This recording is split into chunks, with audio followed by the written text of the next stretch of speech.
అందరికీ నమస్కారం. నేను మీ డాక్టర్ తల్లే రాజేష్, రాజాం నియోజకవర్గపు వైఎస్ఆర్ కాంగ్రెస్ పార్టీ ఇన్ఛార్జ్. గత ప్రభుత్వానికి ఇప్పుడున్న కూటమి ప్రభుత్వానికి తేడా ఏంటంటే, మా ప్రభుత్వం అంటే మా వైఎస్ఆర్ కాంగ్రెస్ పార్టీ అధికారంలో ఉన్నప్పుడు జగన్మోహన్ రెడ్డి గారు విద్యకు వైద్యానికి పెద్దపీట వేశారు. ప్రతి సామాన్యుడికి కూడాను వైద్యాన్ని అందుబాటులోకి తీసుకొచ్చారు. ఉచిత వైద్యం దిశగా విద్య అనేది వైద్యం అనేది నడిచింది.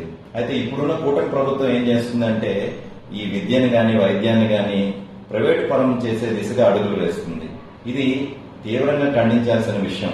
ఇది కేవలం వైఎస్ఆర్ పార్టీ శ్రేణులే కాదు, విద్యావంతులు మేధావులు అందరూ కూడా ఖండించాల్సిన విషయం.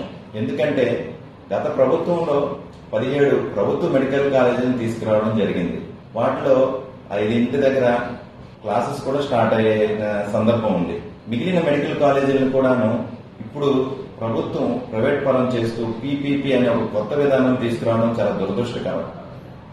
ఏదైతే పేద ప్రజలకు ఉపయోగపడాలన్న సంకల్పంతో జగన్మోహన్ రెడ్డి గారు వాటిని తీసుకొచ్చారో ఆ వ్యవస్థను నిర్వీర్యం చేసే దిశగా ఇప్పుడు కూటమి ప్రభుత్వం అడుగులు వేస్తుంది. తద్వారా మనకి రావాల్సిన 2700 మెడికల్ కాలేజీ సీట్లు కోల్పోయే దిశగా కూడా ఇప్పుడు ఉంది. For example, Paderu medical college తీసుకుంటే అక్కడ మనం 50 సీట్లకు పైగా మనం కోల్పోయాం.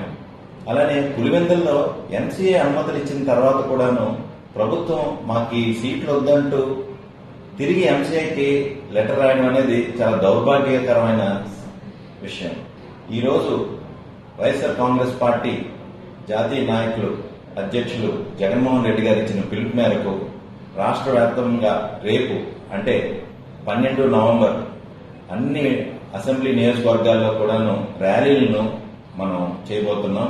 ఆ ర్యాలీలకు మీ అందరూ కూడా, అంటే కేవలం వైఎస్ఆర్ కాంగ్రెస్ పార్టీ వారే కాకుండా ప్రతి ఒక్కరూ అందులో పార్టిసిపేట్ చేయాలి. ఎందుకంటే ఉచితంగా ఈరోజు పేదలకు విద్యను ఇస్తున్నాం, ఉచితంగా సూపర్ స్పెషాలిటీ సేవలను ఇవ్వగలుగుతున్నాం, అలానే ఉచితంగా పేదలకు వైద్యం అందించగలం. ఏదైతే ఈ పీపీపీ విధానం వలన పేద ప్రజలందరూ కూడాను, ఈవెన్ మధ్యతరగతి కూడా వాళ్ళు కూడా ఇబ్బంది పడతారు. దీన్ని అందరూ వ్యతిరేకించాల్సిన ఆవశ్యకత ఎంతైనా ఉంది.